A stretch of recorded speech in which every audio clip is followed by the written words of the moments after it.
Hello, everyone. Okay, I have a question to ask you guys. How many of you drink? Anyone? Don't be shy. Okay, it's pretty much a lot of you. How old were you if you can think back when you first started drinking?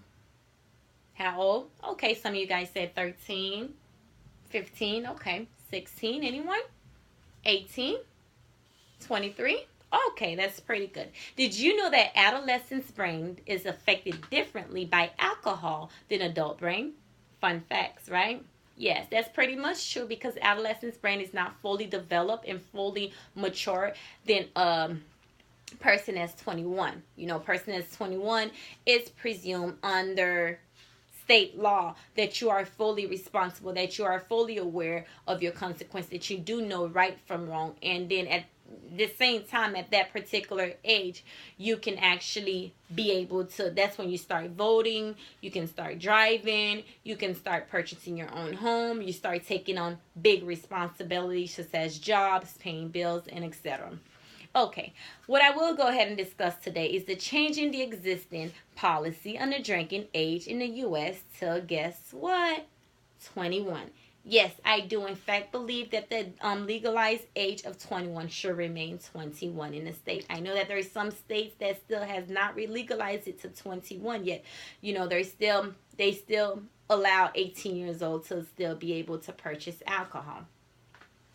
Now I'll go ahead and further.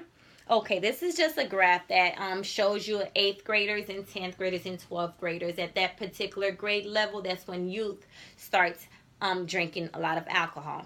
Well, youth start drinking alcohol. In 2005, study shows that 3/4 of 12th graders, more than 2/3 of 10th graders, and about 2 in every 5th, 8th graders have consumed alcohols. And that is exactly what this graph shows. It shows that the 12th graders, are the main ones that actually consume a lot more alcohol. And this graph actually just gives you a better overview of exactly what I'm talking about. This blue one especially indicates that there's 35th of 12th graders who drunk in the past month. That is more than what in 8th graders and 10th graders actually consume. Okay? Okay. And what I will go ahead and begin to explain to you guys and provide you guys the three main important points on why I do in fact believe that the changing existing age should be legally 21. First and foremost is the alcohol abuse. Research shows that young children and adolescents are most likely, and they're most likely to engage in behaviors such as harming themselves or harming others. Assuming consuming alcohol abuse is something big because young youth has to understand that alcohol is first and foremost a drug. Once you consume too much of it, you can potentially harm yourself because there's kidney failures. There's problem where you can develop lung problems as well. You can go ahead and drink too much, go behind the wheels, and you can you can actually take your life and someone else's life as well. So we have to really, really keep in mind, young people, if you're going to drink, you have to take actions. You have to know what's right and what's wrong. You have to also know your limit. The second one as well is the effect that drinking have among teens under 21. There's a lot of effect that drinking has among teens under 21. When you're under 21, you are nowhere responsible enough to know exactly certain things that you're doing. You don't know the consequences of, if you do this, what can happen. So there's a lot of effect where it comes to 21 years old has proven to be more responsible than underage due to the brain development, like I stated. More than 25,000 lives have been saved in the U.S. thanks to 21 minimum legal age. Yes. So in fact, we also know that 18 years old as well are not mature enough, and they're not wise to handle the negative consequences of drinking. Like I just stated a few seconds ago, that at those particular, anything under 21, they're not there. Their brains are not there. All they're thinking about is having fun. All they're thinking about is being popular. All they're thinking about is, this drink is cool. Okay, let me try it because my parents is doing it, so it's okay. That's all they're thinking about. They don't know the consequences. They don't know the effect. They don't know the harm. They don't know the problems that drinking too much alcohol can actually be, because too much alcohol pose danger to everyone around you. Okay, last and foremost is the potential benefit that alcohol has when you do increase the age limit. Like I said, to 21, there's a lot of benefits that actually comes with increasing the age limit to 21. First and foremost is that first and foremost that the age 21 saves lives. It saves lives and it improves your health. That's the first and foremost that it does. Also, another great effect that increasing the age has is that it reduces the death rate. Because in the year, I believe 2013, there was about a high death rate among teens drinking and driving, which cost so many lives. So it actually reduces the death rate. It improves it also improves it improves the greater utilization of designated drivers, and it also gives us a high awareness of the drivers as well. So it has a lot of great effects where it protects young people's maturing brains. So that is one of the potential benefit that it has when you do increase the drinking limit. You know, it comes with a lot of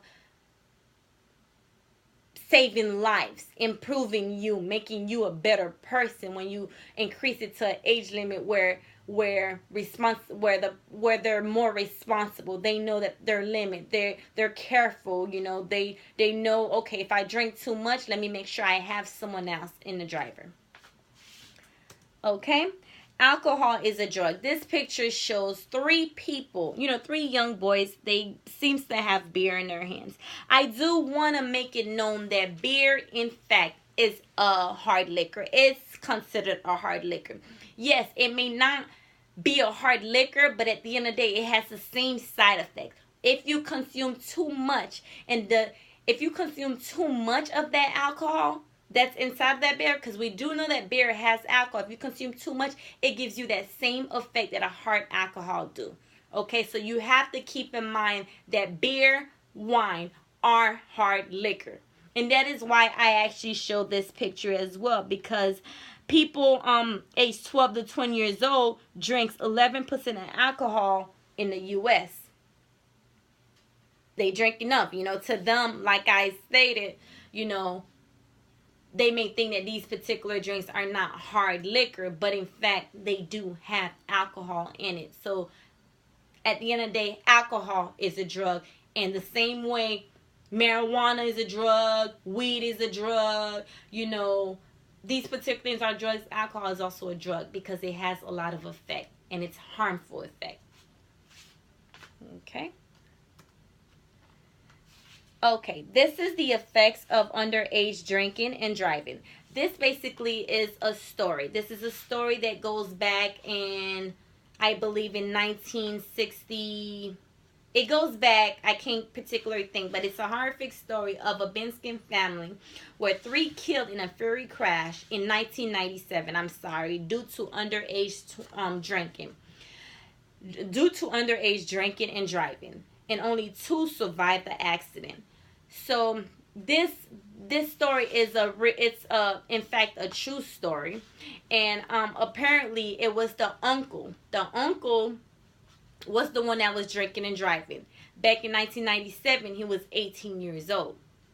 He took his baby sister, he took his baby sister. I believe she was about 3 years old, 4 years old, and he ended up killing some of his family and friends that was in the car with his baby sister, as well as other passengers. So now we ask ourselves, who is affected? You're affected, and everyone around you is affected. at the end of the day, because the lives that you're taking, you're taking everyone's life. You're taking their mother's life, you're taking their father's life, you're taking their uncle, you're taking your sister, you're taking the brother, because when they're gone, there's no one else. All they're left is a memory of their daughter. All they're left is a memory of their son. All they're left is a memory of their mother. So you're taking everyone's life, and that's why we have to be careful, and that's why we have to think, and that's why we have to think. If we drink a lot, we have to be careful and not get behind the wheel. Always have a designated driver next to you. Always have a designated driver to drive you around, because at the end of the day, we have to educate the youth of how important drinking is, and how important that we must not consume too much, and how important that we must be careful of how much that we're drinking. Okay? So why do young people drink?